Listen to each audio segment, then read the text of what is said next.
해고 이즈 해피입니다. 쫄지 않습니다. 무슨 말든 할 수 있고 눈치 보지 않고 아무거나 할 수 있더라고요. 진실을 지키는 뉴스 바리케이드. 국민일보 해직 기자 조상훈의 뉴스 바.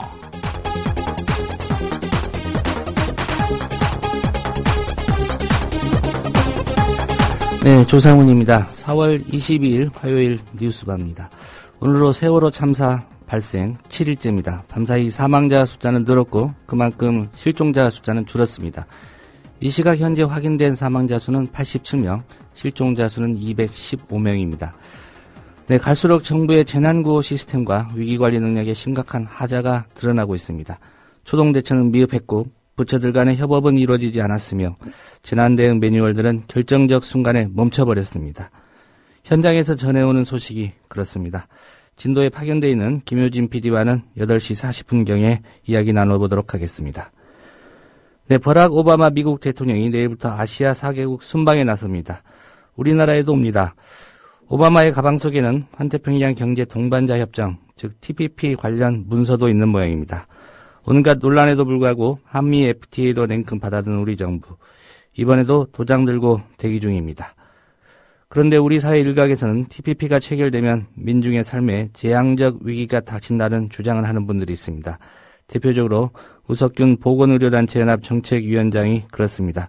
오늘 초대석 시간에 만나보도록 하겠습니다. 잠시 광고 듣고 오겠습니다.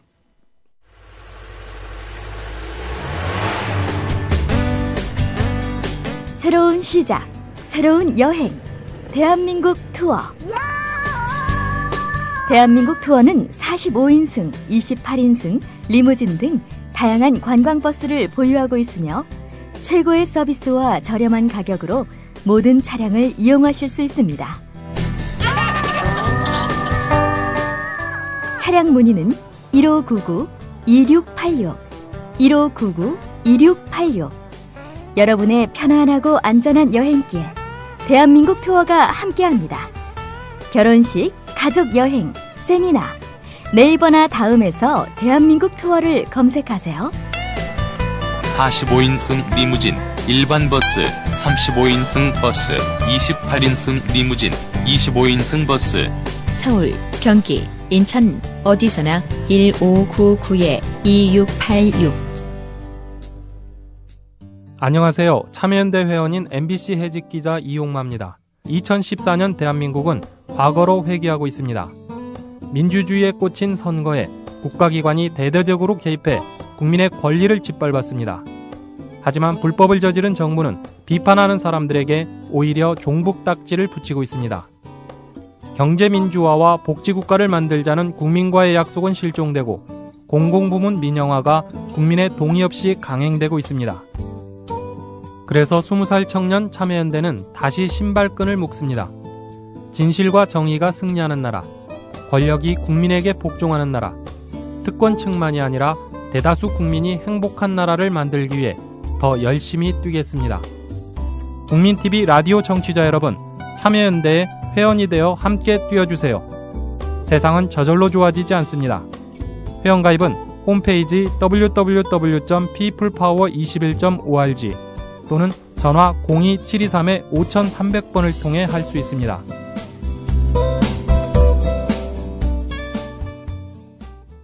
Breaking news regarding missing Malaysia Airlines Flight 3. So the United States is lowering the threshold for American. 日本と同じで現地さんやってるから意味がないんだ。环球消费调查，我们来说一种特殊的旅游。近年来呢，出国旅游。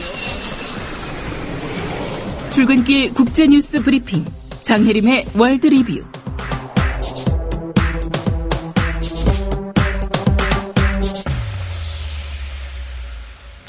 네, 나라밖 소식 먼저 알아보겠습니다. 여전히 세월호 참사가 국제사회의 큰 관심사로 지금 부각되어 있습니다. 네, 국민라디오 국제뉴스 전문 장혜림 캐스터와 함께 각국 외신들의 반응 한번 살펴보도록 하겠습니다. 안녕하십니까? 네, 안녕하세요. 예. 네, 많은 외신들이 초동대처 미흡, 그리고 구조작업 부실, 한국 정부의 안이한 대응, 여기에 대한 국민들의 분노 많이 좀 보도를 하고 있는 것 같습니다. 네. 특별히 어제 박근혜 대통령이 발언이 있었는데 외신들도 박 대통령의 발언을 좀 보도를 했지요? 네. 영국 BBC는 어제 박근혜 대통령이 선장과 일부 승무원들의 행위는 상식적으로 납득할 수 없고 용납될 수 없는 살인과도 같은 행태라고 한 발언을 보도하면서 매우 강한 단어들이 쓰였다고 설명했습니다. 예. 그러면서 박 대통령이 이렇게 강도 높게 비판한 것이 피해자 가족들과 국민들의 분노가 커지고 있다는 사실에 대한 반증이라고 분석했습니다. 또 이런 분노로 박 대통령이 정치적 타격을 입을지도 모른다고 설명했습니다. 미국 워싱턴 포스트도 어제 박근혜 대통령의 이런 발언을 보도했고요. 또 배에 수많은 사람들을 남겨둔 채 먼저 탈출한 선장은 지금 체포된 상태이지만 피해자 가족들 입장에서는 어떤 처벌도 성에 차지 않을 거라고 지적했습니다. 예. 실종 학생 부모님과의 인터뷰도 실었는데요. 한 부모님은 현실적으로 내 아이가 살아있을 것 같지 않지만 빨리 시신이라도 물에서 꺼내지길 바란다라는 말을 인용하면서 참담한 현실 속에서 이들의 희망이 꺼져가고 있다고 전했습니다. 예. 며칠 전이었죠. 정부 대책에 좀 불만을 가진 실종자 가족들 청와대까지 행진하겠다 이렇게 했는데 경찰이 이 가족들을 막았었죠. 네. 이 내용도 외신에 좀 다뤘습니까? 네. 실종자들의 가족들이 정부가 구조 작업을 제대로 하지 않고 있다고 주장하면서 시위를 벌이다 경찰과 대치했던 그 참담한 상황이 중계됐습니다. BBC는 절망과 분노로 찬 이 가족들이 진도에서 청와대까지 행진하겠다고 하자 경찰 100명 이상이 바리케이드를 치며 이들을 막고 있다고 당시 상황을 설명했습니다. 독일 슈피겔 신문도 실종자 가족이 청와대로 향하면서 정부가 살인자라고 외쳤다고 전했습니다. 예. 예, 무엇보다도 안전규율 제대로 지켜지지 않았다. 이걸 지적한 언론들도 있죠? 네. 해난사고 전문가이자 도쿄 해양대학교의 한 교수는 이번처럼 파도가 잔잔한 상황에서 급히 방향을 돌린다 하더라도 전복할 정도로 화물이 쏠리는 일은 있을 수 없다면서 화물 적재 정량을 초과했거나 화물이 제대로 고정되지 않은 게 문제라고 지적했다고 아사히 신문이 보도했습니다. 예. 또 아사히 신문과 인터뷰한 일본의 국토교통성 한 간부는 세월호에 이상 사태가 발생하고 약 2시간 반 후에 선체가 거의 침몰했는데 이 2시간이 넘는 시간 동안 피난하지 못한 게 정말 이상하다고 설명했습니다. 아사히 신문은 일본의 선원법에서는 비상시에 선원이 승객을 유도하는 것은 의무화하고 있다고 밝혔는데요. 배가 한쪽으로 기운 상황이라면 승객에게 구명조끼를 입히고 구명보트 근처로 모이도록 하는 것이 원칙인데 이번 사고 현장 영상을 보면 그 원칙이 전혀 지키지 않았다고 지적했습니다. 예. 어제 많은 언론을 통해서 보도가 됐지만 일본 같은 경우에 해난 사고가 나면 구조율이 96%에 달한다고 합니다. 예. 그것과 비교하면 이번 세월호 참사 우리 정부가 어떻게 대응하고 있는지 확연히 좀 비교가 되는 것 같습니다. 그렇습니다. 네, 정부의 늑장 대응에 대한 비판 또 거기에 대한 국민들의 분노도 여러 외신들이 좀 다루고 있는 상황이죠. 네. 영국 가디언은 실종자 가족들이 재난에 대한 정부의 대응이 느리고 혼란스럽다고 비난했다고 전했고요. 또 이번 사태의 핵심이 인재라는 증거가 늘고 있다고 꼬집었습니다. 미국 월스트리트 저널은 실종자 부모들의 분노가 전국으로 확산되고 있다고 설명했습니다. 또 한편 중국 환구시보는 이번 사고가 현 정부의 정치적 난관으로 변모하고 있다고 분석했고요. 예. 일본 산케이 신문은 이번 사건이 박근혜 대통령에게 심각한 타격이 될 거라고 내다봤습니다. 예.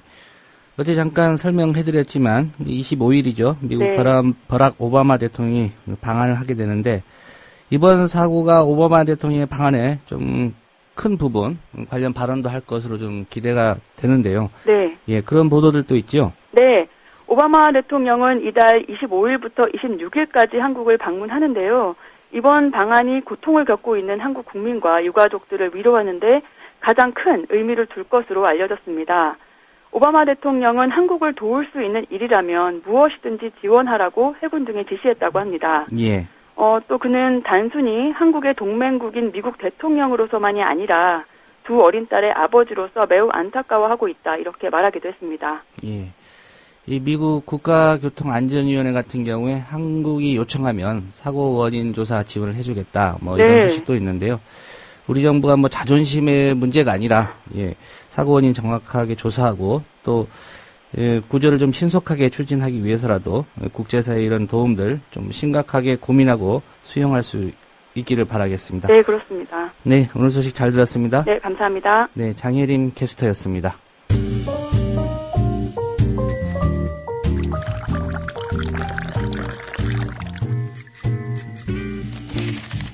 아침 신문 귀로 읽기 김용민 PD의 조간 브리핑. 예, 김용민 PD와 함께하는 조간 브리핑입니다. 네, 세월호 침몰 사고 관련해서 또 오늘도 먼저 짚어봐야 될 것 같습니다. 예. 지금 정홍원 국무총리가 진도 현지에 내려가 있는데, 묵고 있는 숙소가 좀 문제가 되고 있군요. 예, 국민일보 8면 기사부터 보겠습니다. 예.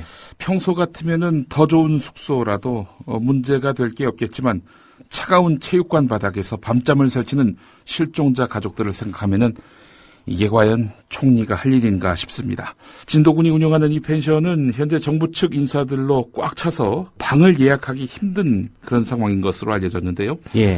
이 지역 다른 펜션의 경우 4인용 객실 기준으로 1박당 3만 원에서 5만 원이지만 이 한옥 펜션의 숙박비는 10만 원이어서 진도 안에서는 최고급 숙박시설입니다. 세월호 침몰 사고 실종자 가족들은 정홍원 총리가 휴양지에 있는 한옥 펜션에서 숙식했다는 소식에 대해서 어떤 반응을 보였을까? 한 분의 이야기입니다. 국민일보 기자와 가진 인터뷰인데 정부 관료들의 형식적인 위로에 실망한 것이 한두 번이 아니기 때문에 국무총리가 휴양지에 머물고 간 것은 놀랄 일이 아니다. 이젠 무능한 정부에 더 바랄 것도 없다. 이렇게 말을 했다고 합니다. 예. 어제 보도를 보니까 정부 당국에서 숙소가 좀 부족하니까 단순한 관광 목적으로 진도를 방문하는 건 좀 자제해달라 이런 얘기를 하던데. 네. 예, 정작 웬만한 숙소들은 정부 관료들이 다 차지를 하고 있군요. 자기들이 지금 거기 있으니까 괜히 와서 숙박난 가중시키지 말라 뭐 이런 얘기인 것 같습니다. 예, 물론 관광 목적으로 현재 진도를 방문한다는 것은 시기상으로 적절해 보이지는 않습니다. 예. 이 실종자 가족의 일침이 있습니다. 무능한 정부에 더 놀랄 것도 없다, 더 바랄 것도 없다, 이런 지적인데요. 예. 오늘도 정부 책임론 다시 한번 좀 짚어볼 수밖에 없는 그런 상황입니다. 좀 하나하나 짚어볼까요? 예. 계속해서 국민일보 1면을 보겠습니다. 여객선 세월호가 지난 2월에 정부의 선박검사를 대행하는 한국선급이라는 곳에서 매년 실시되는 정기 중간검사를 받았다고 합니다. 양호 판정을 받았다고 하는군요. 자, 그리고 엿새 만에 실시된 특별점검에서 5곳 불량이라는 상이한 그런 지적을 받았습니다. 자, 이 5곳 불량이라고 지적한 곳은 바로 인천해양경찰서입니다. 해경에서 이 불량이 있다 이렇게 진단한 건데요. 불량을 진단했다면 이게 불량을 양호로 바꿨는지 후속 단속이 있어야 되는 거 아니겠습니까? 예. 후속 단속은 어떻게 했느냐? 불량을 시정했다는 청해진 해운의 문서 보고를 받았지만은 별도의 재점검을 하지 않았다고 합니다. 그냥 문서로만 받고 가서 제대로 시정됐는지는 확인하지 않았다 이 얘기죠. 이 문서로만 이 고쳤겠거니 이렇게 확인했던 거지요. 예. 자, 민관기관의 안전진단을 무사히 통과한 세월호는 지난 16일 476명의 탑승객을 싣고 운항하다가 갑자기 침몰해서 300여 명의 실종 사망자가 발생했습니다. 안전점검 과정이 수박 겉핥기에 그쳤다는 비판을 면하기 어려워 보입니다. 예. 해경이라고 하면 해양수산부 외청이고요. 또 거듭 설명했지만 이 박근혜 정부 안전을 최우선시하겠다 이렇게 하면서 출범한 정부 아니겠습니까? 근데 결과적으로 안전은 없었습니다. 그렇습니다. 돌아가신 분만 수습하는 게 이 정부가 하는 유일한 일이라고 해도 과언이 아닙니다. 무능하면 말이죠. 착하기라도 하든가. 유족들의 편의는 최소한 봐줘야 하는 거 아니겠습니까? 세월호 실종자 가족들은 시신 확인 과정에서 또 한 번 고통을 겪고 있는 것으로 드러났습니다. 목포중앙병원 장례식장에는 그제 시신 15구가 실려왔는데요. 신원 확인 절차를 거친 뒤 안산, 인천 같은 장례를 치를 곳으로 떠나는 일종의 정거장 역할을 바로 이 목포중앙병원에서 한 셈인데요. 자, 병원 측은 사고 발생 이후에 장례식장을 가족 대기실로 개조했습니다. 이 통상 신원 확인을 위해서는 DNA 검사를 하는데 이게 하루 이상 걸린다고 하는군요. 예. 그래서 가족들은 식음을 전폐한 채 대기실에서 쪽잠을 자면서 결과를 기다리고 있습니다. 시신이 우리 애가 아닐 수도 있다는 희망이 지옥 같은 이 공간에서 그분들을 버틸 수 있게 해주는 유일한 원동력이라고 하는군요. 이처럼 심신이 지친 이들을 더욱 힘들게 하는 것은 미숙한 행정처리였습니다. 가족들이 안전행정부, 교육부, 해경, 경찰 같은 이 사건과 연관된 기관의 공무원들을 이곳에서 만나서 도움을 받기란 매우 어려운 일이었습니다. 가끔 안산시청 파견 직원이 생수를 가져오고 교육청 직원이 학생 명부를 들고 명단을 확인할 뿐 이곳에 상주하면서 가족들에게 시신 확인 절차를 안내하는 공무원은 볼 수 없었다는 겁니다. 예. 예, 박근혜 대통령이나 정홍원 총리, 정부가 나름대로 최선 다하고 있다고 말하는데 실상은 이렇다는 거죠. 예. 예. 결국은 그 실종자 가족들, 본인의 가족이, 자녀가 그 병원에 안치됐는지도 불분명한 상태에서 마냥 기다리고 있는 그런 상황이네요. 그렇습니다. 이렇다 보니까 이곳에 온 가족들은 경황이 없는 상태에서 아무나 붙잡고 DNA 검사 절차를 물으며 울부짖었다고 하는군요. 자, 지난 18일엔 이런 일이 있었습니다. 자, 오전 8시에 김모 양으로 확인된 시신이 안산으로 이송됐습니다. 그러나 이후에 신원이 번복됐습니다. 그래서 이 안산으로 이송된 시신이 나탄 시점에 목포로 다시 돌아왔습니다. 예. 이 김양의 부모 역시 딸의 사망 소식을 듣고 안산으로 향했다가 목포로 돌아와야 했습니다. 그제서야 이제 그 중앙재난안전대책본부가 목포 중앙기독 한국세한병원 등 거점 병원에서 국립과학수사연구원, 검찰, 경찰, 해경, 병원 등 5기관이 참여하는 정밀 검안을 의무화하고 이 절차가 끝나야만 시신 이송이 가능하도록 했습니다. 처음부터 이런 절차를 도입했다면 유가족이 이중고를 겪을 일은 없었을 것이다. 예, 예. 국민일보 기사는 이렇게 마무리됩니다. 예, 중앙재난안전대책본부, 이 본부 자체가 거의 재난 상태인 것 같습니다. 예, 그렇습니다. 예, 실종자 가족들은 이런 상황이라면 더 애가 탈 수밖에 없을 것 같습니다. 그렇습니다. 사고 당일 함정 78척, 인양 크레인 3척, 헬기 18대, 잠수 요원 178명. 그리고 4월 21일 함정 214척, 항공기 32대, 민관군 합동구조팀 631명 동원. 정부가 세월호 참사 실종자 구조 수색 작업에 투입했다는 장비와 인원 규모입니다. 정부 대책본부는 브리핑할 때마다 이 같은 수치를 말하고 있는데요. 실종자 가족들이 머물고 있는 진도 실내체육관 안에 대형 스크린을 통해서 이렇게 알리고 있습니다. 언뜻 들으면은 상당한 규모의 인원과 장비가 한꺼번에 동원되는 것처럼 보이지요. 하지만 이 숫자는 하루에 총 동원 명령된 것들을 기준으로 하는 겁니다. 한마디로 연인원이고 이렇게 연 장비. 그렇습니다. 이렇게 좀 봐야 되겠죠? 투입 시점이나 시시각각 교대나 복귀, 실질적인 활동 현황 이런 것들은 감안되지 않은 겁니다. 예. 이 실제 사건 당일의 절체절명 순간이었던 오전 9시 반에서 10시 사고 해역에 도착한 구조 인력은 손에 꼽을 정도였습니다. 당시 배에서 탈출한 허웅 씨는 구조 인력 자체가 적었다. 텔레비전에서는 최첨단 구조 작업을 했다고 하지만 호들갑 이렇게 떨었던 것과는 다르게 현장에서 느낄 수 있었던 제대로 된 구조 규모는 아니었다. 이런 말을 했습니다. 예, 오늘이 참사 7일째인데 예. 이렇게 투입하고 나서 그동안 뭘 했느냐. 예. 이게 중요하지 않겠습니까? 그렇습니다. 예. 실종자 가족들이 청와대로 행진하겠다. 이렇게 나선 것도 정부의 이런 무능함 때문 아니겠습니까? 그렇습니다. 실종자 가족들은 지난 금요일에 낸 호소문에서 사고 이틀 후 현장을 방문했습니다. 인원은 200명도 안 됐고 헬기는 단 2대, 배는 군함 2척, 경비정 2척, 특수보트 6대, 민간 구조대원 8명이 구조 작업을 했습니다. 대한민국 재난본부에서는 인원 투입 555명, 헬기 121대, 배 169척으로 우리 아이들을 구출하고 있다고 했는데 거짓말이었습니다. 이렇게 울분을 토했습니다. 실종자 이모 씨의 직장 상사인 조재철 씨는 사고 당일 밤에 민간 낚싯배를 타고 사고 해역에 갔더니 당국이 말하던 대대적인 구조작업은 없었고 오일 펜스 설치하러 세월호 뱃머리에 다가가는 고속정만 눈에 띄었다. 그 뒤로 정부 발표는 믿지 않고 있다. 이렇게 말했다고 합니다.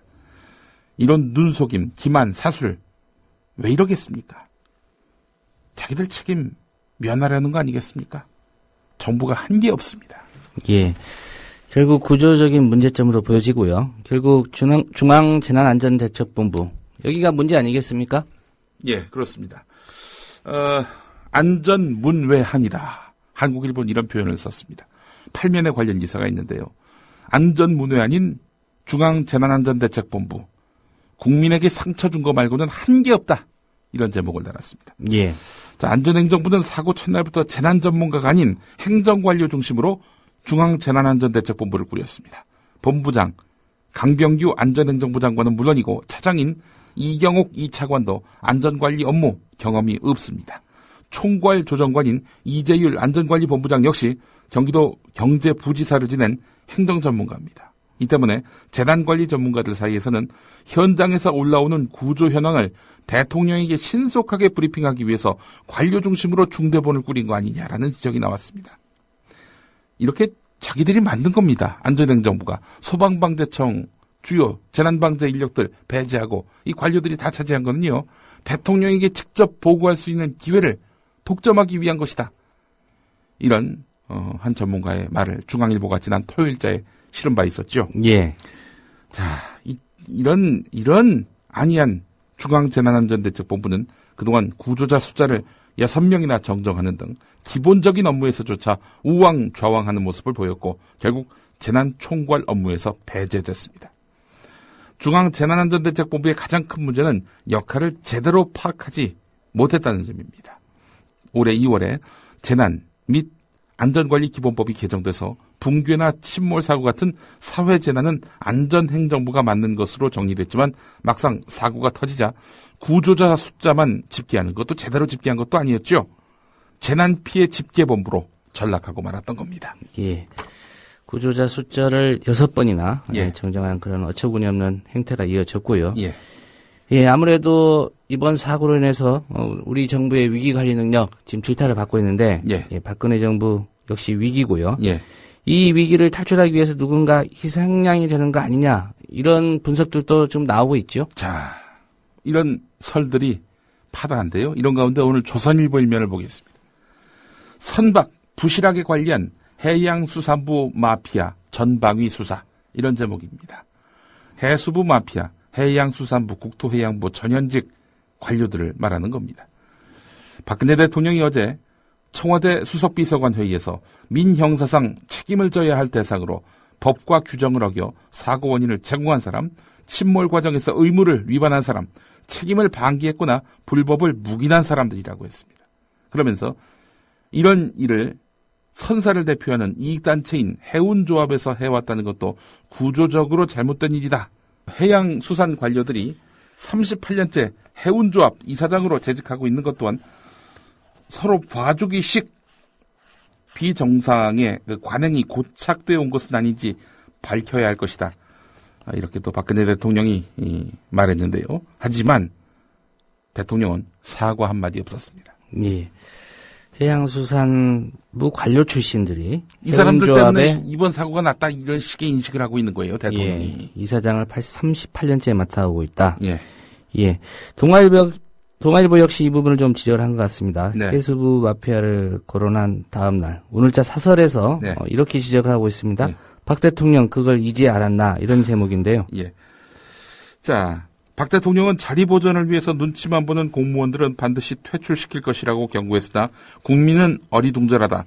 공직사회의 그런 모습을 매일 보고 듣고 겪기 때문이다. 그런 사실을 대통령 취임 1년 2개월이 다 돼서야 알았다는 현실이 도리어 놀랍다. 슬쩍 대통령을 비꼬는 것 같습니다. 자, 그러나 핵심은 이겁니다. 동아일보가 말하고자 하는 박 대통령은 사고의 단계별로 철저하게 규명해서 무책임과 부조리, 잘못된 부분에 대해선 강력하게 책임을 묻겠다라고 강조했다. 대통령이 얼마나 질책을 해야 우리 공무원들은 움직인단 말인가?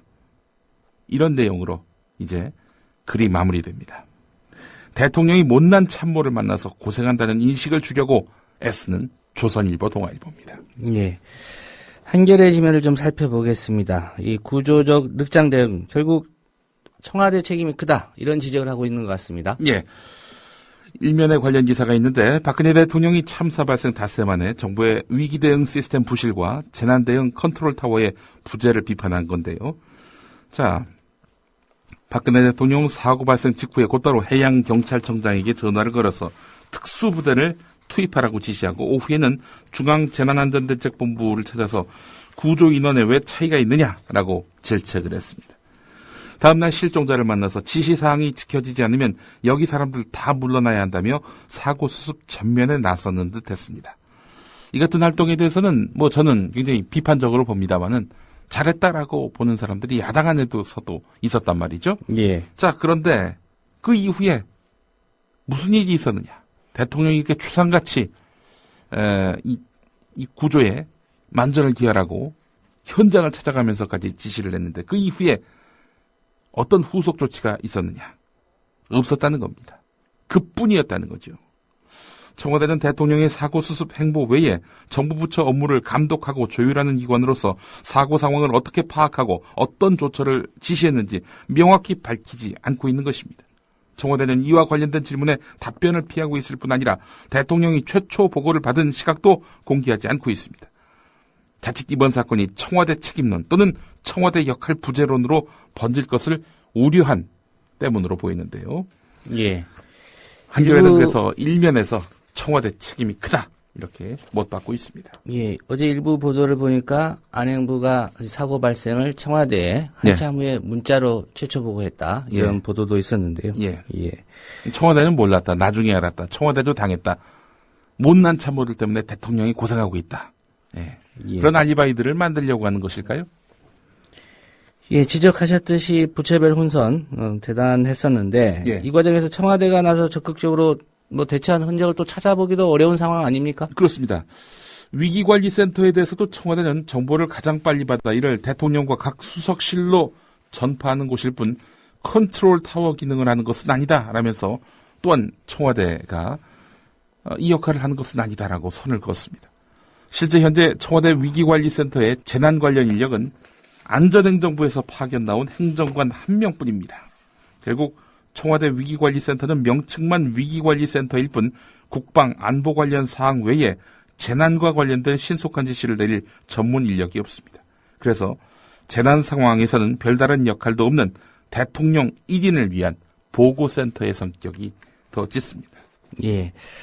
박근혜 대통령 혼자 모든 것을 챙기는 이른바 만기칠남의 리더십 역시 한계가 온 게 아닌가 이런 생각이 드는데요.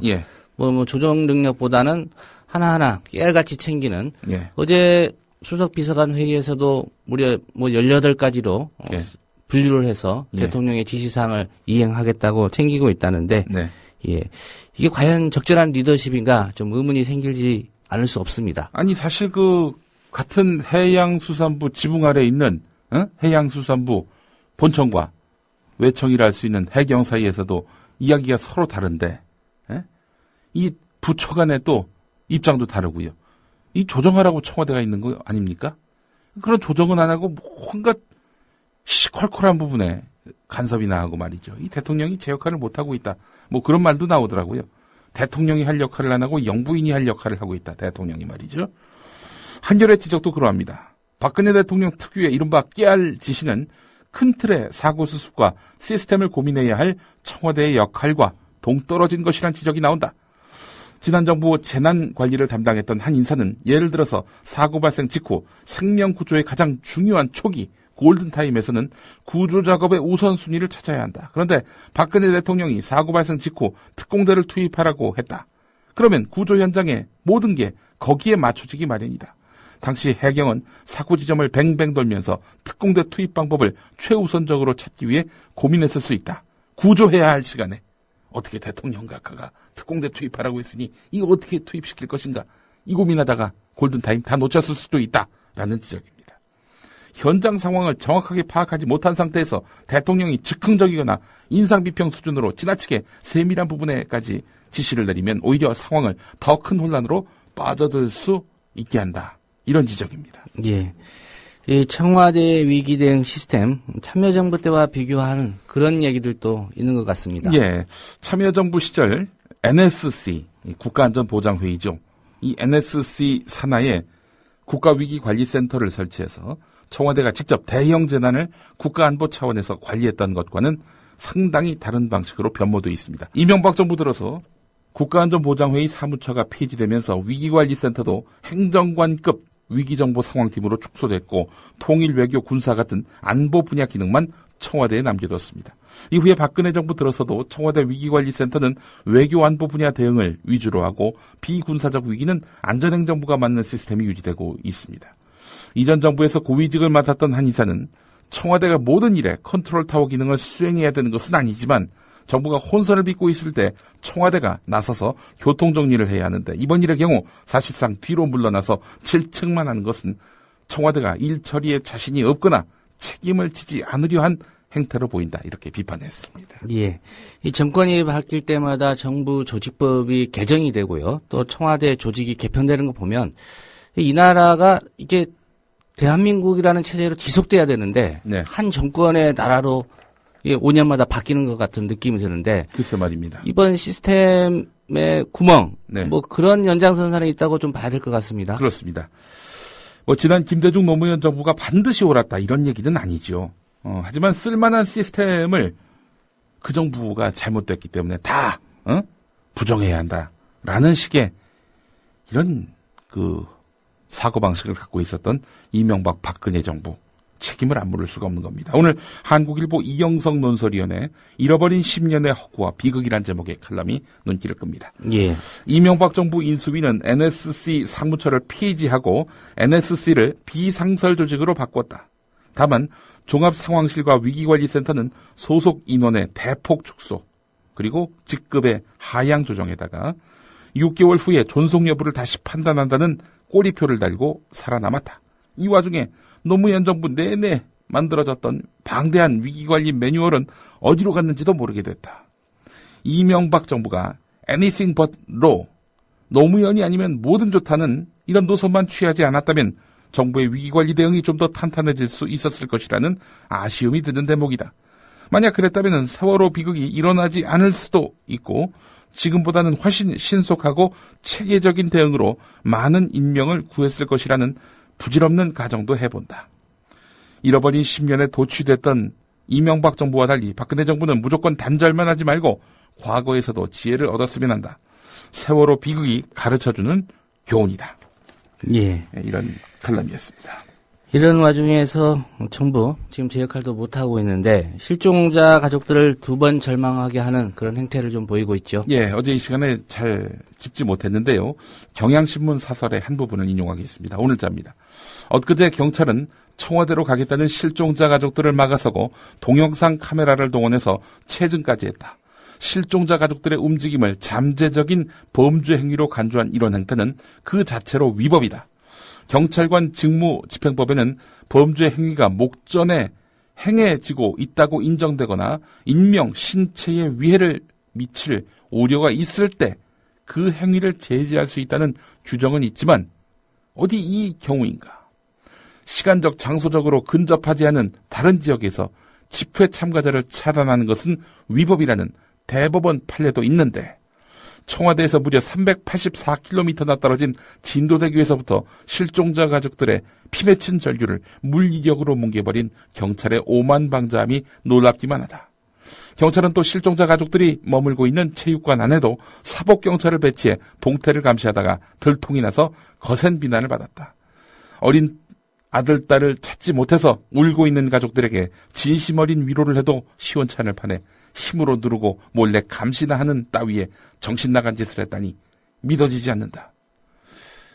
예, 사실 이 정부의 유일한 능력은 정권 안보 아니겠습니까? 놀랄 일이 아닙니다. 예, 국가기관이 나서서 댓글 달고 그러지 말고 그런 조직, 그런 조직 꾸릴 예산이 있으면 이 재난대책에 예산을 투입했어야 옳았다고 봅니다. 새누리당도 지금 초비상이죠? 네, 그렇습니다. 경향신문 기사를 보겠습니다. 새누리당이 초비상 상태에 빠졌다. 세월호 침몰 엿새째인 어제 정부의 무능에 대한 국민들의 분노가 걷잡을 수 없이 폭발하며 비판 여론이 갈수록 커지자 긴장하는 분위기다. 여기에 폭탄주 술판, 좌파 색깔론 발언, 황제라면, 기념사진 논란 등 국민 정서를 자극하는 정부 여당 인사들의 돌출 행동까지 이어지면서 지도부는 파문 진화에 부심하고 있다. 국가정보원의 간첩 사건 증거 조작, 대선 공약 파기 등을 견뎌왔지만 이번 일로 민심이 폭발하는 것 아니냐는 우려도 나왔다. 수도권의 한 의원은 그간 정부를 향한 불신, 여권을 향한 불신은 일부 있었지만 이번 일은 정말 점점점이라고 말을 흐렸다.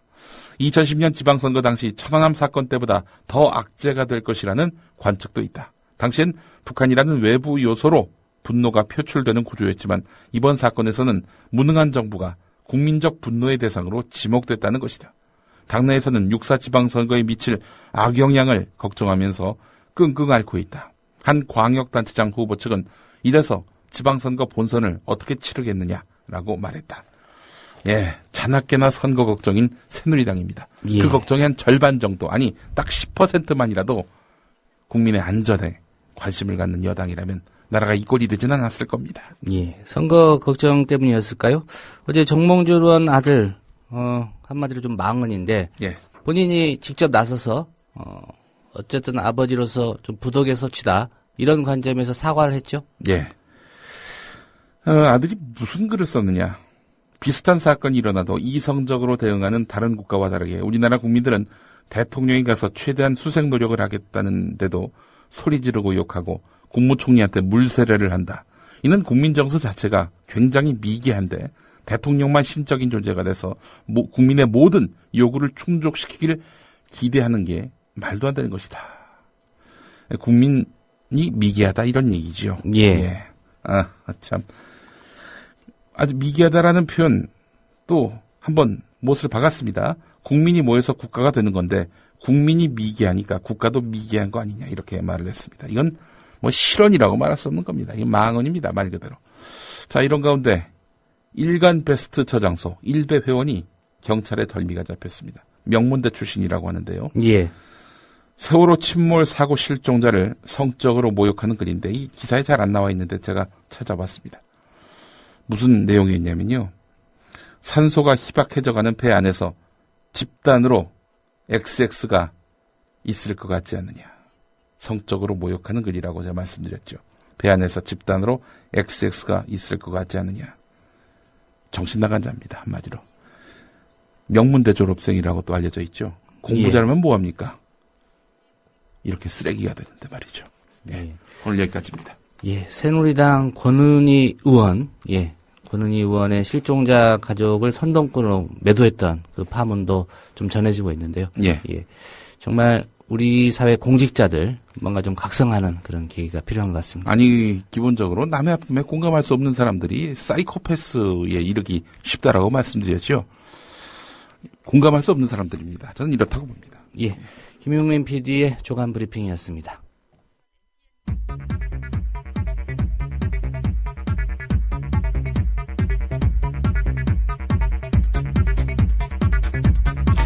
네, 정날 국민TV 뉴스K에 보도된 주요 기사들을 살펴보는 뉴스K 리뷰 순서입니다. 네, 어제 시청하셨겠지만 뉴스K 역시 하루 종일 특보를 방송했고요. 예, 주요 뉴스도 세월호 침몰 사고와 관련된 리포트였습니다. 뉴스K는 어떤 사안에 세월호 침몰 사고와 관련해서 주목했는지 지금부터 함께 들어보시겠습니다. 네, 4월 16일 세월호 침몰 당일 국립해양조사원은 항행 경보를 발령합니다. 이 경보에는 세월호 사고 시각이 8시 30분경으로 적혀 있는 것으로 확인됐고 경보 작성자는 이 시각을 관계당국을 통해 듣고 적었다고 밝혔습니다. 그러나 국립해양조사원은 국민TV가 이 사실을 확인하고 취재한 직후인 오늘 오후 당시의 항행 경보에서 시각을 바꿔버렸습니다.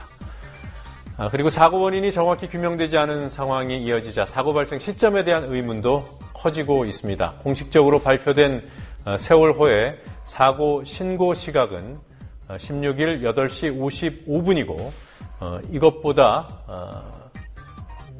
이전의 교신 기록이 없다. 이것이 당국의 입장입니다. 그러나 국민TV가 취재한 합동수사본부 관계자는 지금까지 공개되지 않은 세월호와 제주 VTS, 제주관제센터 간의 교신 기록이 있다라고 밝혔습니다. 김지혜 PD가 취재했습니다. 진도 VTS와 세월호의 첫 교신은 사고 당일 오전 6시 6분이라고 정부가 발표했습니다. 앞서 공개된 제주 VTS와의 첫 교신보다 11분 뒤에 세월호는 진도 VTS와 교신합니다. 세월호는 왜 가까운 진도를 놔두고 제주와 먼저 교신을 했을까? 아직 공개되지 않은 교신 기록이 존재하는 것은 아닐까? 교신 기록 공개 이후에도 의문은 가라앉지 않았고 오히려 오늘 의문을 키울 수밖에 없는 발언이 합동수사본부 관계자 입을 통해 나왔습니다. 합수부 관계자는 세월호 출항 때부터 제주 VTS와 교신했던 기록이 있다고 말했습니다. 8시 55분 이전의 기록을 공개하지 않은 이유에 대해서는 이번 사건과 관계없기 때문이라고 설명했습니다. 한겨레 신문도 수사본부가 세월호가 출항할 때부터 목적지인 제주관제센터와 함께 채널 12로 맞추기로 한 사실을 확인했다고 보도했습니다. 국민TV는 제주 VTS에 전날 교신 기록의 공개를 요청했습니다. 하지만 제주 VTS 측은 교신 내역이 아예 없다고 답했습니다. 전날 교신한 거 있으면 당연히 말씀드리죠. 교신한 게 없기 때문에 그렇게 말씀드린 거 아니겠습니까? 세월호에서 사고가 신고된 것으로 공식 확인된 최초의 시각 8시 55분. 그 전에 무슨 일이 발생했는지 알려줄 수 있는 또 다른 기록은 없을까? 해양수산부가 공개한 선박 자동 식별장치 AIS 기록에서는 이보다 6분 앞선 8시 49분에 세월호에서 이상징후가 포착됐다는 사실이 확인됩니다. 이보다도 앞선 시각에 뭔가 문제가 생겼다는 기록들은 곳곳에서 확인됩니다. 이틀 전 뉴스타파는 진도군청이 작성한 보고서에 세월호 사건의 발생 시각이 8시 25분으로 적혀있다고 보도했습니다. 국민TV 취재진은 이 문서를 작성한 진도군청 담당자에게 재차 확인을 요청했습니다. 군청 담당 직원은 경황이 없는 와중에 오타였을 수도 있다고 답했습니다. 해당 문서의 공개는 거부했습니다. 진도군청 문서에 적힌 사건 발생 시각과 비슷한 시각에 세월호에 사고가 발생했다고 적힌 공식 기록이 또 나왔습니다. 선박이 다니는 길을 지정하고 관리하는 기관인 국립해양조사원이 세월호 사고가 발생한 당일 발령한 항행경보. 사고 시각이 8시 30분이라고 적혀 있습니다. 이 경보를 작성한 국립해양조사원 담당자는 상황 파악 과정에서 다른 기관으로부터 통보받았다고 답했습니다. 해경이나 법무 상황실을 확인을 했는데 다들 정신이 없어서 저희가 정식으로 받은 건 없지만 전화 통화상으로 인지하기를 한 8시 반쯤 일어났다. 그리고 그래서 저희도 그렇게 8시 반이라고 쓴 겁니다. 국민TV 취재 이후 국립해양조사원은 해양경보 내용에서 사고 발생 시각을 8시 55분으로 바꿨습니다. 교신 내역을 숨기다 뒤늦게 공개하고 사고 발생 시각이 서로 다른 기록들이 잇따라 발견되면서 이번 사고에 대한 의문은 더 커지고 있습니다. 국민TV 뉴스 김지혜입니다. 네, 어젯밤 뉴스K가 세월호 참사와 관련해서 주목해서 다뤘던 부분 같이 들어보셨습니다. 국민TV 뉴스K는 평일 오후 9시에 방송이 됩니다만 세월호 참사를 신속하고 정확하게 전하기 위해서 지금 특별 편성을 하고 있습니다. 오늘도 정오부터 특별 편성 뉴스 특보가 이어집니다. 또 국민라디오는 정오 1시부터 1시까지 국민TV와 동시에 같은 내용을 수중계해서 조합원 여러분께 전해드릴 예정입니다. 조합원 여러분의 많은 애청 그리고 시청 바라겠습니다.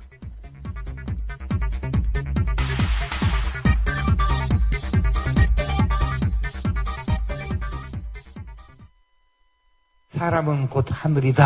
우리 사람은 모두 골고루 잘 살 천부적인 권리를 하늘로부터 받고 태어났다. 식약, 외세를 몰아내고 우리 한번 정말 좋은 세상 만들어보자. 우리나라가 일본 놈한테 합방당하고 소위 한일 늑약이 맺어져가지고 나중에 나라를 다 뺏겼어요. 동학 농민들을 다 때려 죽였기 때문에 녹두꽃이 떨어지면 청포장수 울고 간다.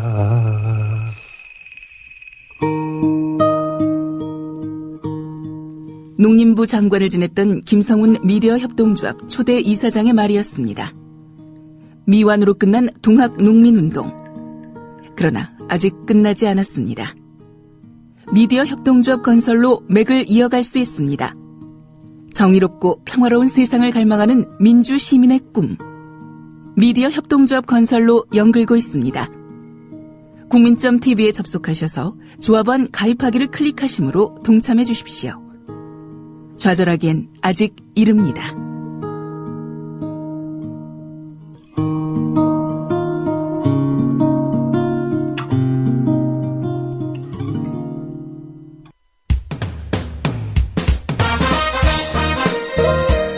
균형 잡힌 시각, 정직한 분석, 조상훈의 뉴스바. 이어서 초대석으로 만납니다.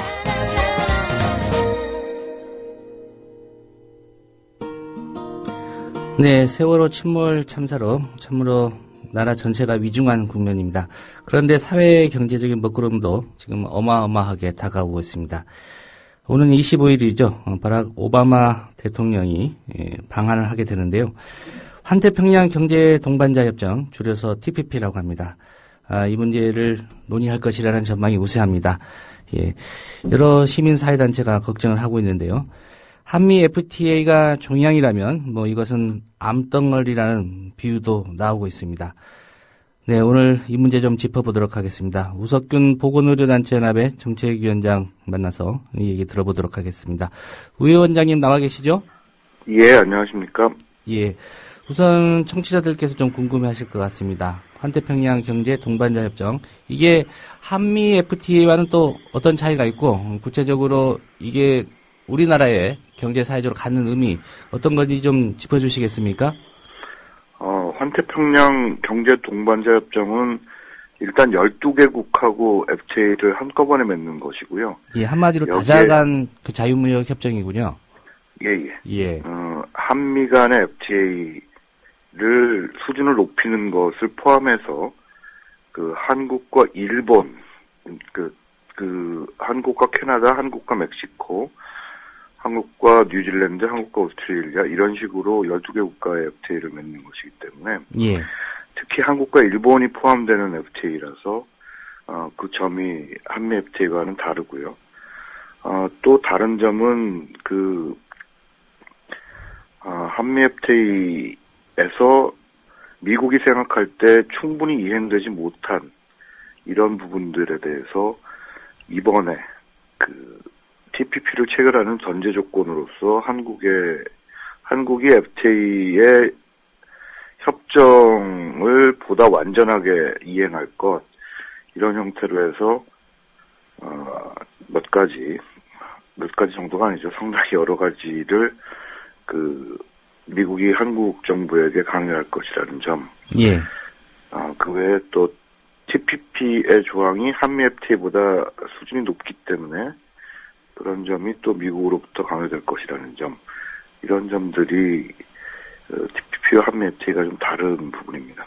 예. TPP가 한미 FTA보다 수준이 높다는 얘기는 우리가 시장을 개방할 때 좀 더 불리할 수 있다, 이런 얘기이신가요? 네네.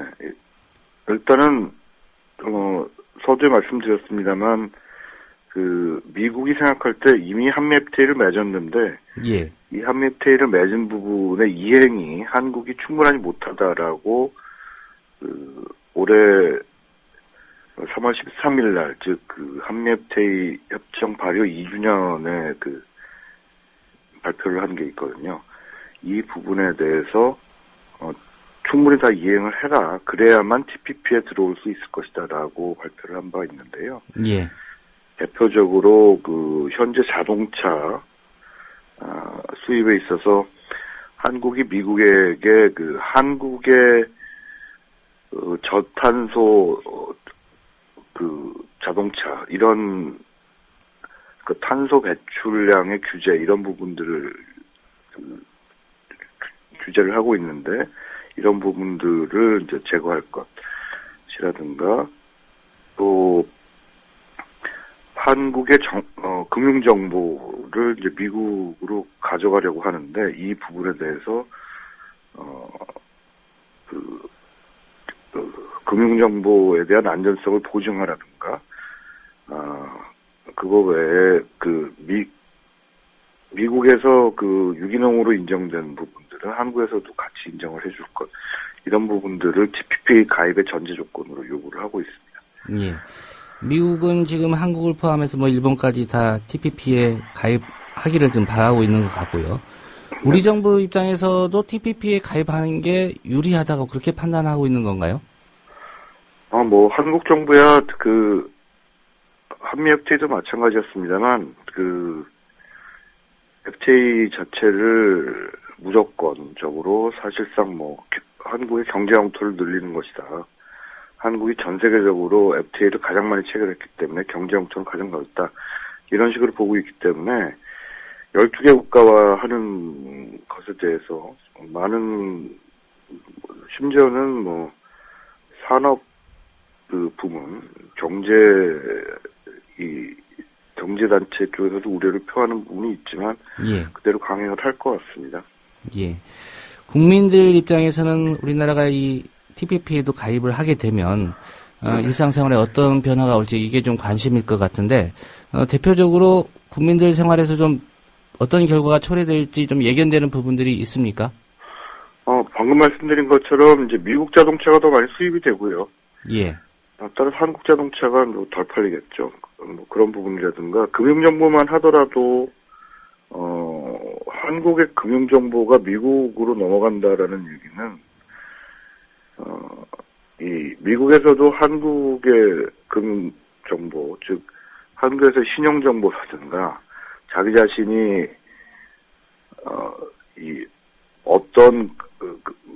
예를 들어 신용 불량자라든가 이런 부분까지도 미국에서 다 알게 되는 것이죠.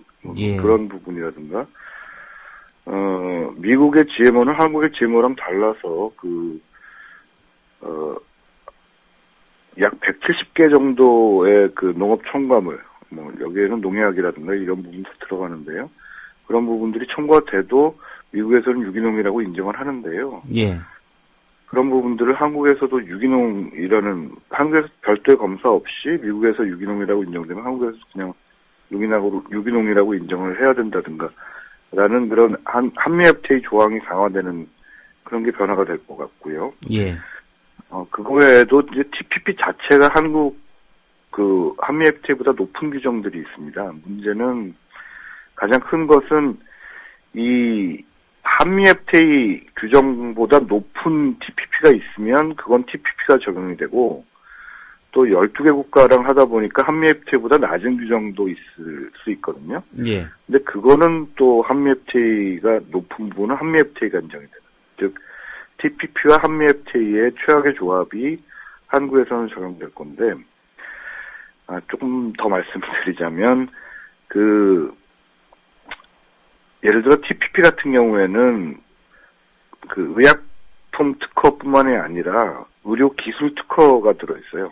예. 의료기술 특허라고 하면은 이제 진단법, 수술법, 치료 방법 이런 부분에 대한 특허도 들어있습니다. 그래서 예를 들어서 새로운 수술 방법이 개발이 되면 지금까지는 그걸 배워오면 그것에 대한 사용료는 안 내도 됐지만 앞으로는 새로운 수술 방법이 들어오게 됐을 때는 그것에 대한 특허까지도 지불을 해야 되기 때문에 의료비가 매우 많이 올라가겠죠. 예, 특허 사용료를 미국에 지불해야 된다. 그래서 의료비가 상승할 것이다. 이런 얘기시군요. 예, 수술 방법, 치료 방법, 심지어 진단 방법 이런 것까지도 다 특허를 부여하는 그런 조항이 포함이 되고, 바이오 제약에 대한 자료 독점권, 이건 특허랑 또 다른 건데요.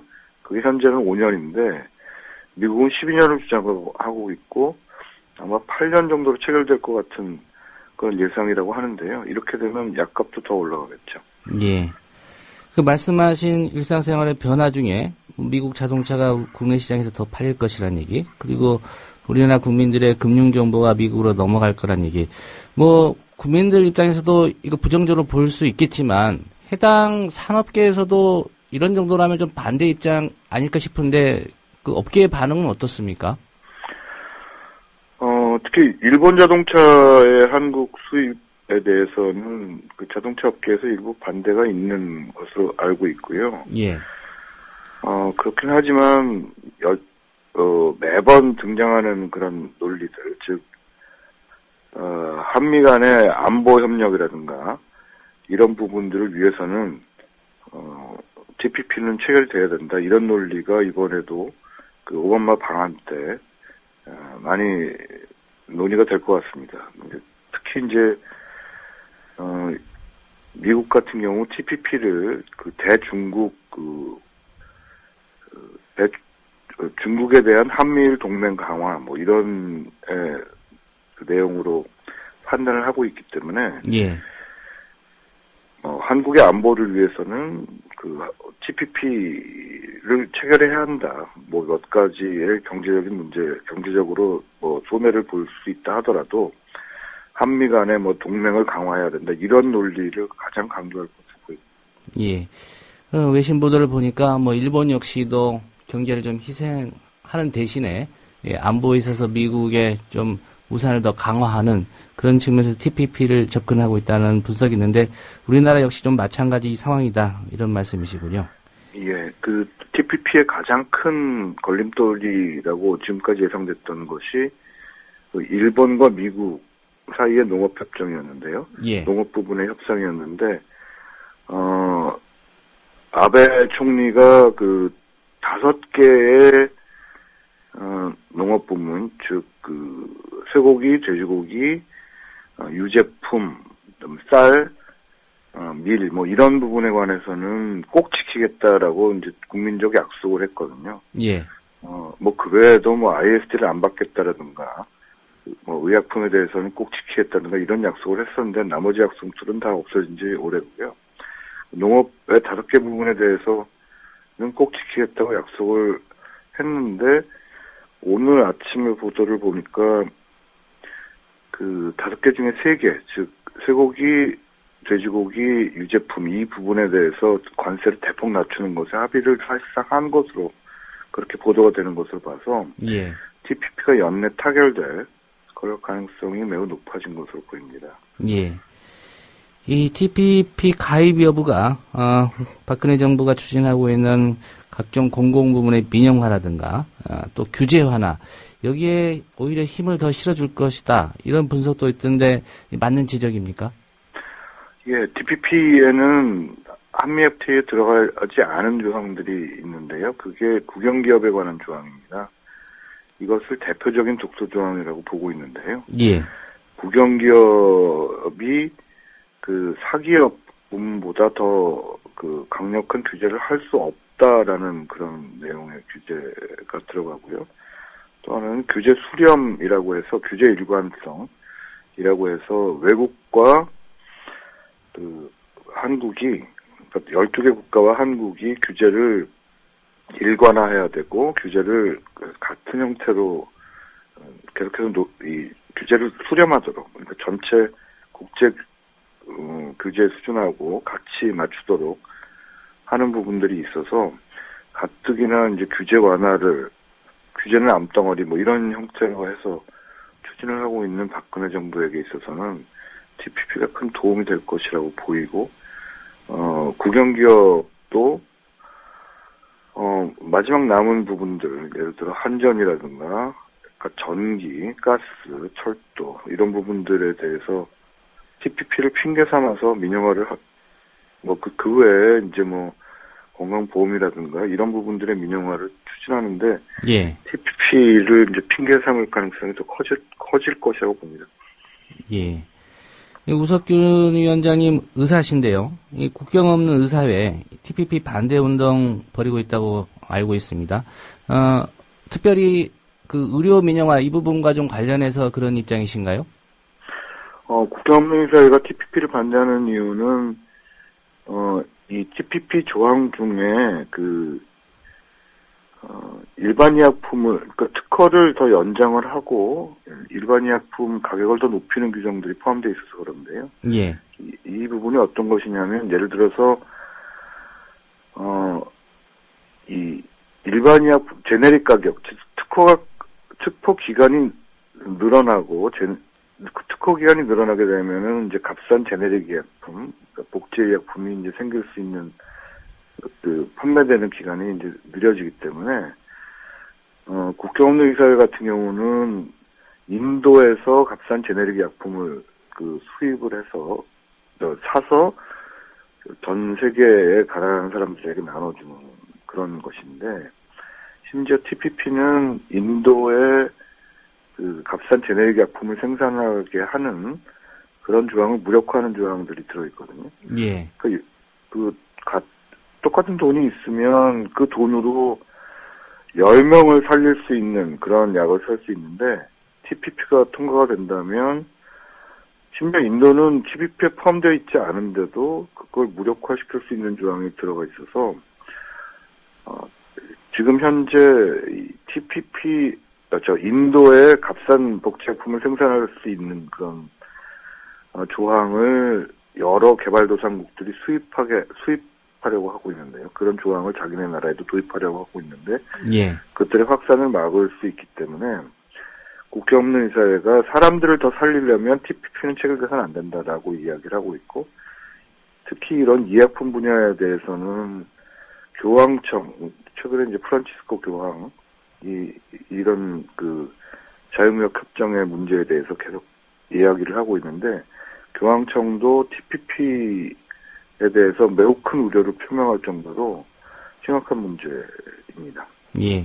그 지적하신 부분만 놓고 본다면 TPP가 말은 자유무역 협정인데 사실상 그 영내 국가들끼리 좀 담합을 하는 그런 제도인 것 같아서 특별히 이제 약값이 올라서 치료 대상이 제한되는 그런 상황에 대해서 지금 국경 없는 의사회가 반대를 하고 계시는 그렇게 정리가 됩니다. 네, 맞습니다. 예. 예. 결국 TPP를 체결하게 된다면 연내 체결 가능성이 높다고 말씀하셨는데, 결국 국회 입법 상황이라고 판단이 됩니다. 비준을 받아야 될 것 같은데, 정치권에서 이 문제 어떻게 다뤄질 거라고 예상하십니까? 그 FTA 때도 민주당이 사실상 말로는 TPP의 독소 조항을 이야기를 했습니다만, 실제로는 얼마나 이 FTA에 적극적으로 반성했느냐라는 것들은 여러 가지 평가가 가능하고요. 예. 그래서 특히 최근에는 TPP에 대해서 민주당의 경우 큰 관심을 보이지 않고 있는 것으로 보여서, 민생 문제를 과연 걱정을 하고 있는 것인지, 이런 부분들이 좀 걱정이 많이 됩니다. 예. 그럼 새정치민주연합이 이 문제에 대해서 좀 적극적인 모습을 보이지 않고 있다. 예, 이런 지적이신데요. 국제사회가 특별히 한국의 TPP 가입을 좀 우려하는 그런 의견을 낸 걸로 알고 있는데요. 미국의 로리 왈락 퍼블릭 시티즌 대표인가요? 예, 이런 얘기를 한 걸로 보도가 됐습니다. 한국이 TPP에 가입하게 되면 한국에서는 이제 ISD가 일종의 시멘트처럼 굳어 말아버리게 된다. 다시는 변경이 불가능하게 된다. 이런 의미다라는 얘기를 한 걸로 알려져 있는데요. 이 국제사회가 한국의 TPP 가입 이렇게 뜯어 말리고 있는 이유, 구체적으로 관련자들로부터 좀 얘기를 들어보셨나요? 예. 이번에 이제 로리 왈라치라든가 말씀하신 퍼블릭 시티즌의 이 TPP 담당 국장과 일본, 뉴질랜드 여러 나라에서 TPP를 담당하고 있는 그런 시민단체 대표들이 한국에 방문을 했는데요. 예.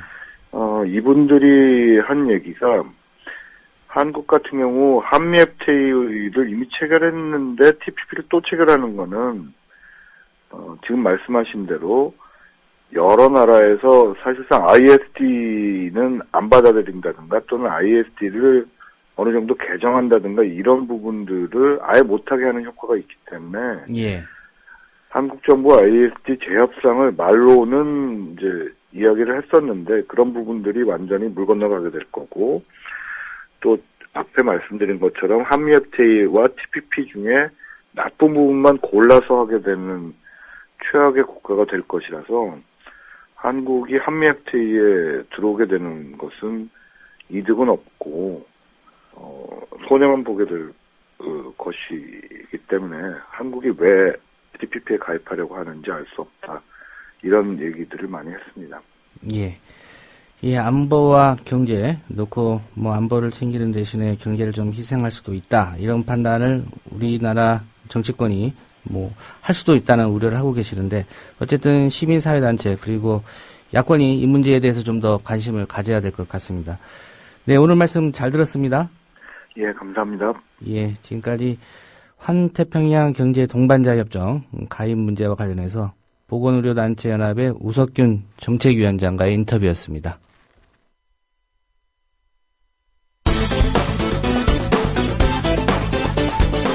정몽준의 사과. 첫 번째, 2011년 반말. 정몽준 의원은 내년 4월 치러지는 국회의원 선거의 선거운동 기간과 겹치는 3월에 핵안보 정상회의 일정을 잡은 것은 잘못이라고 질타했습니다. 그게 상식에 맞는 얘기야, 그게? 국내 정치와 저는 연계시키지 않는다는 생각을 가지고 했기 때문에 그런 결정을 한 것입니다. 그 무슨 궤변이야, 그건 또. 여당인 정 의원은 장관을 계속 몰아붙였고 급기야 장관이 지금 대학교 졸업하고 외교부에 계신 지 오래됐는데 네네. 초등학생이라도 이건 상식이 안 맞는 짓 아니겠어요. 오후에 세 차례나 사과하는 해프닝을 겪었습니다. 정몽준의 반말은 이게 처음이 아니었는데 2006년 국회 상임위 회의 때 우리 위원분들은 별 특별한 의견이 없었는데 그냥 외교부의 의견이 일방적으로 지금 반영돼서 이게 변경된 것 같은데 그게 사실이?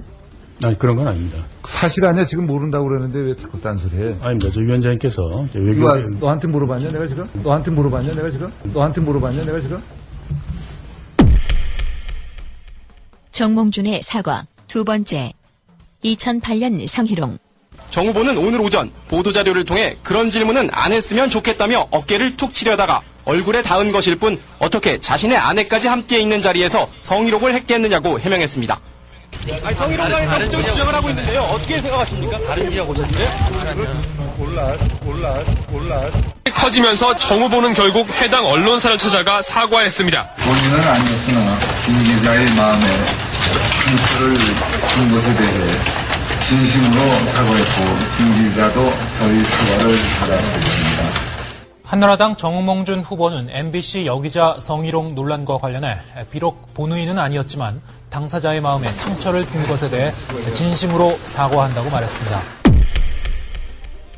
정몽준의 사과. 세 번째, 그건 어제 세월호 침몰 사고의 희생자 유가족과 실종자 가족 여러분 그리고 국민 여러분께 머리 숙여 깊이 사죄드립니다.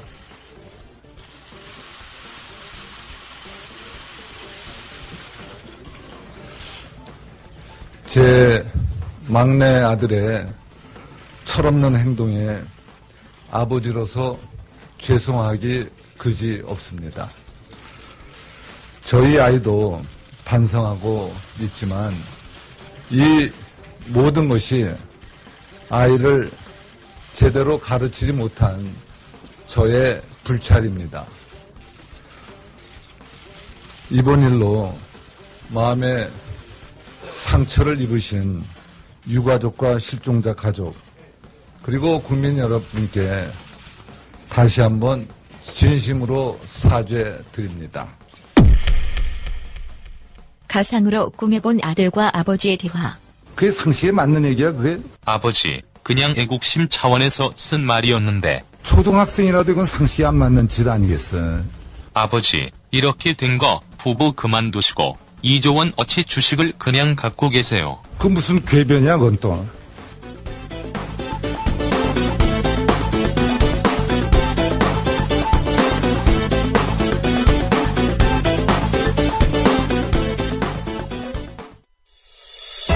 국민 라디오와 국민 TV를 다시 읽고 듣고 보실 수 있습니다. 대한민국 공정언론의 산실, 미디어 협동조합이 만든 인터넷 신문. 기자들이 현장에서 보내온 생생한 속보, 전문가들의 깊이 있는 분석. 국민 TV 뉴스.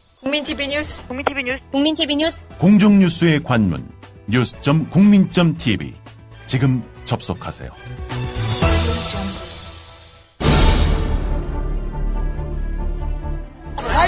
살았냔 말이야, 여기서. 대안도 모르고. 누굴 믿고 사냔 말이야, 이 나라에서. 누가 저한테 사과하세요. 진정대사 같으면 책임이 되지 말고. 아이를 살리자! 내가 내 새끼 숨기고 무슨 낯으로 세상을 사냐고!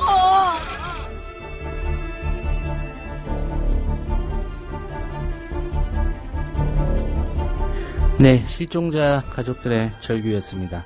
안산 단원고 학생을 비롯한 승객 200여 명이 아직도 사고 7일째인데요. 차디찬 바닷속에 갇혀 있습니다. 사고 7일째 현지 상황이 어떤지 진도에 나가 있는 김효진 PD 연결해서 들어보도록 하겠습니다. 네, 김효진 PD 나와 있습니까? 네, 저는 지금 진도 팽목항에 나와 있습니다. 예, 많은 분들이 현지 날씨가 어떨지 또 구조작업과 관련해서 관심이 많을 텐데 현지 날씨는 지금 어떻습니까? 오늘 날씨는 괜찮습니다. 계속 좋을 거라고 예보가 됐고요. 그리고 파고도 높지 않고 유속도 조금 느려져 있는 그런 상태라고 전해지고 있습니다. 조금 전에 6시 30분부터 수색 작업이 또다시 본격적으로 재개가 됐습니다. 예. 오전 수색 작업이 지금 본격적으로 시작됐다는 말씀 하셨고요. 예. 이 시각까지 현재 구조 상황, 그리고 계속 밤 사이에 지금 사망자가 늘지 않았습니까? 예. 그 부분부터 좀 정리를 해 주시죠. 네, 하루하루 안타까움이 더 커지고 있습니다. 구조 현황 속보라고는 하지만 사실은 사망자 확인 속보나 다름이 없는 상황이 되고 있습니다. 오늘로 사고 일주일째에 접어들었는데 어제 하루에만 30구 가까운 시신이 수습이 됐습니다. 예. 지금까지 확인된 사망자 수 모두 87명으로 늘었고요. 실종자 수는 215명으로 줄었습니다. 이번에도 줄어든 실종자 수가 고스란히 사망자 수의 증가로 이어졌습니다. 예. 이번에 그 시신이 수습된 사망자들 대부분이 그 세월호 선체 3층 그리고 4층 객실, 라운지 이런 곳에서 발견이 됐다고요? 네, 그렇습니다. 민관군 합동구조팀 어제 하루 승객들이 몰려있을 것으로 추정이 됐던 선체 3, 4층을 집중 수색했습니다. 지난 밤 사이에 추가로 들려오는 소식은 아직 없습니다만 오늘도 사고 해역에선 각종 첨단 장비와 잠수부들이 조류가 느려지는 정조 시간대 여부에 상관없이 집중 투입될 것으로 보입니다. 역시 선체 3, 4층이 집중 수색 대상이 될 것 같고요. 예. 말씀드린 대로 조금 전 아침 6시 반부터 다시 수색 작업이 본격적으로 재개가 됐습니다. 실종자 가족들이 내일이나 모레까지는 수색을 마무리해달라고 어제 요청을 한 터라 아마 속도를 조금 더 내지 않을까 싶습니다. 이곳 해역은 오늘부터 소조기에 들어갔습니다. 조류가 가장 느려지는 시기고요. 전체적인 기상 상황 역시 말씀드린 대로 크게 나쁘지는 않다고 분석이 되고 있습니다. 예. 그 사망자 숫자가 어제 한 10시경에 87명으로 확인된 이후에 아직까지 이제 87명으로 지금 유지가 되고 있는데요. 밤 사이에도 좀 불을 켜고 구조 작업이나 수색 작업을 한 걸로 알고 있는데 밤 사이에는 특별한 어떤 진전이 없었습니까? 네, 아마 밤 사이에 지금 조금 전이라도 구조가 수색이 됐다고 해도 만약에 시신이 수습이 됐다고 해도 그게 최종적으로 집계가 돼서 브리핑 형식으로 전달이 되는 데는 시간이 좀 걸리기 때문에 그랬을 수도 있고요. 아무튼 아직까지 추가로 들려오는 확인된 소식은 없습니다. 예. 이 시각 현재까지 다시 말씀드리면 사망자는 87명 그리고 실종자는 215명 이 상태군요. 예, 사고 당시에 선장과 선원들 승객들을 퇴선시키기만 했으면 뭐 다수 승객이 대부분의 승객이 살 수도 있었다. 뭐 이런 정황 속속 좀 확인이 되고 있는데요. 지금도 많은 국민들이 이해를 못하는 것, 그 선장을 포함해서 세월호의 그 선박직 직원들 도대체 왜 그랬을까? 이 부분 아닙니까? 그렇습니다. 참 생각할수록 안타까운데 세월호가 침몰할 때요, 이 전남 진도 해상교통관제센터 VTS의 교신을 받고 즉각 세월호에 접근했던 선박들이 있었다는 사실입니다. 빨리 도착한 배는 교신 10분 만에 도착을 했다는데 이 당시에 도착한 선박의 선장이 언론 인터뷰에서 현장에 도착했는데 아무도 퇴선을 하지 않아서 어처구니가 없었다 이렇게 말을 하기도 했습니다. 배가 30도만 기울어도요 상식적으로 이 복원력은 상실됐다고 보고 퇴선을 시키는 게 당연하답니다. 그런데 왜 그랬는지 도대체 이해할 수가 없다는 얘기입니다. 만약에 퇴선만 제대로 했어도요, 그러니까 선체에서 탈출해서 차라리 바다로 뛰어내려 있기만 했어도 많은 승객 구조할 수 있었을 거란 얘기입니다. 어처구니가 없고 안타까운 정황 이런 내용 말고도 어제 하루도 속속 드러났죠. 기관사와 일부 선원들, 자기들만 아는 통로로 탈출을 시도했다는 검경 합동수사본부의 수사 내용, 그리고 심지어 퇴선 신호 버튼조차 누르지 않았다는 점, 흘려보낸 시간이 2시간이 넘는데 그 사이에 내부 로프조차 연결하지 않았다는 사실 등입니다. 생각할수록 안타깝고 실종자 가족 입장에서는 억장이 무너지는 소식들입니다. 예. 어제 벌어진 상황 중에서 가장 또 안타까웠던 장면 중에 하나가 아무래도 네. 이제 시신 19구가 한꺼번에 좀 수습이 된 직후에 상황이 아닐까 네. 싶습니다. 네. 김효진 PD도 지금 현장에 있지만은 일단 네. 시신이 수습되면 팽목항에 와서 신원 확인 작업을 받지 않습니까? 그렇습니다. 어제 그때 19구가 무더기로 발견이 된 직후에 제가 팽목항에 취재를 왔습니다. 평정심을 유지하면서 이 취재라는 목적으로만 바라보기에는 너무나 고통스러운 장면이었습니다. 제가 어제 팽목항 찾은 거 밤 10시쯤이었거든요. 예. 팽목항 초입에 말씀하신 그 수습된 시신의 신원을 가족이 확인하는 대형 천막으로 만들어진 공간이 있습니다. 시신 확인 절차를 진행하기 위한 상황실도 마련이 돼 있고요. 여기는 경찰 병력이 빙 둘러서 벽을 만들어서 통제를 하는 곳인데 제가 우연히 그 통제선을 넘어서 상황실 안쪽까지, 그러니까 시신 확인 공간 바로 앞까지 잠시 접근을 하게 됐습니다. 예상치 못한 상황이 조금 있었고요. 얘기를 전해드리는 지금 이제는 유가족이 되신 실종자 가족들에게 죄송한 마음까지 들기도 합니다. 예. 며칠 전이었죠. 그 시신 네. 확인 작업이 제대로 이루어지지 않아서 시신 한 구는 이제 목포를 떠나서 또 안산으로 갔다가 또 가족인 네. 줄 알고 가족들이 같이 움직였다가 목포로 되돌아오는 그런 네. 일도 있었는데요. 이 네. 시신 확인 작업 어떻게 이루어지고 또 마지막으로 이제 그 유족들에게 인도가 되기까지 어떤 네. 절차가 진행되고 있는 상황입니까? 네, 먼저 이 신원 확인이 된 사망자의 신원 발표, 그리고 그렇지 않은 경우 인상착의 설명이 있습니다. 예. 이미 이 단계에서 가족들은 무너져 내립니다. 이후에 시신을 직접 확인하는 절차가 진행이 되고요. 확인 절차가 끝나면 시신과 가족이 구급차를 타고 병원으로 함께 이동을 합니다. 시신을 차에 태울 때 어제 확인을 해보니까 주변에 있는 소방요원 등이 일제히 묵념을 한 차례 합니다. 그 뒤편으로는 고인의 명복을 기원하는 글귀가 적힌 병풍도 자리하고 있고요. 예. 천막 옆쪽으로 가면 가족들이 오열하고 통곡하는 목소리가 고스란히 들리는데 어머니 시신을 확인하는 아들, 그리고 아들 시신을 확인하는 어머니의 오열, 제가 어제 동시에 들은 목소리입니다. 아마 앞으로 오래 기억을 하게 될 것만 같습니다. 어머니 시신 앞에 선 아들, 얼마나 추웠냐고, 네, 이렇게 가면 어떡하냐고, 그리고 아들 시신 앞에 선 어머니는 엄마야 엄마야 라고 몇 번이고 소리를 치는데 이들 모두 결국 아무런 대답을 듣지 못했습니다. 예. 그 앞서 말씀하셨는데 그 네. 실종자 가족들께서 이제 한 며칠 내에 구조 작업은 좀 마무리해달라 이런 네. 요청을 했다고 전해주셨습니다. 네. 이후에는 어떤 그런 작업들이 진행이 될 예정인가요? 일단 엊그제였죠. 그 정홍원 총리하고 실종자 가족들이 한 차례 논의를 한 바도 있습니다. 인양에 관한 논의입니다. 예. 아마도 그 실종자 가족들 사이에서도 그 현실적인 비관론이 조금 고개를 드는 게 아닌가 하는 생각이 들고요. 이번 주 중반을 넘기는 상황까지만 좀 지켜보고 이제 정말 현실적으로 인양을 집중적으로 고민을 해봐야 되지 않을까라는 생각들을 하고 있는 것 같습니다. 예. 그런 소식이 아마 내일 그리고 모레 사이에 좀 들려오지 않을까 예상을 해봅니다. 예. 그 엊그제 취재 때 김효진 PD가 만났던 실종 학생 어머니와 아버지, 그 부모님들, 네. 예, 말씀하신 어젯밤 그 장소에서 다시 만나셨다는데, 네. 어떤 말씀들을 하시던가요? 네, 제가 진도에 내려온 첫날 진도 실내체육관에서 만났던 분들입니다.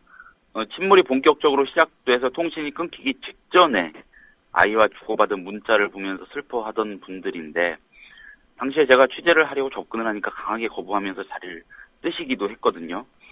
어젯밤에 이분들이 시신 확인 장소를 찾으셨는데 어찌된 영문인지 확인소 쪽에서 대기석으로 다시 돌아오시더니 오열만 거듭했습니다. 시신을 확인했다는 사실을 인정하기 어려우셨던 거 아닌지 참 별별 생각이 다 들었고요. 예. 끝내 제가 가까이 가서 말을 걸 수는 없었습니다.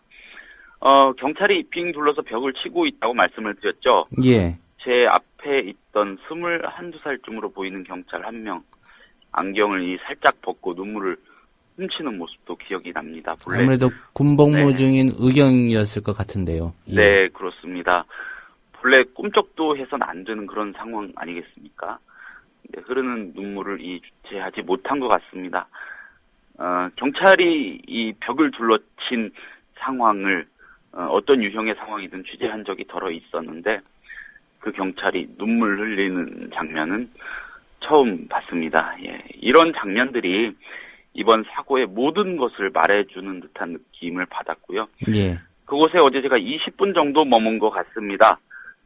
제 입장에서는 정말 최대한 오래 힘들게 머문 시간이었습니다. 예전에 숭례문 불탔을 때 어느 신문 헤드라인이 이랬습니다. 국보 1호도 못 지킨 대한민국. 예, 숭례문의 몇천 배, 몇만 배 귀중한 목숨들입니다.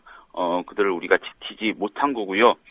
대한민국 전체가 패잔병 아닌가 하는 느낌도 받았습니다. 청취자 여러분들이 그러하시듯이 저도 모든 고인의 명복을 빌고 모든 유가족들에게 위로를 전합니다. 예.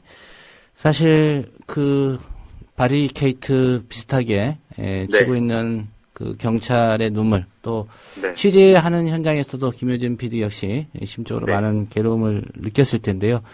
누구보다도 현재 가장 안타깝고 괴로운 마음을 갖고 있는 건 실종자 가족 그리고 유족들이라는 점을 잘 감안하시고 취재를 해주시기를 부탁을 드리겠습니다. 네, 오늘 소식 잘 들었고 또 상황 변화가 있으면 연결해서 현지 소식 듣도록 하겠습니다. 네, 팽목항에서 전해드렸습니다. 네, 김효진 PD였습니다.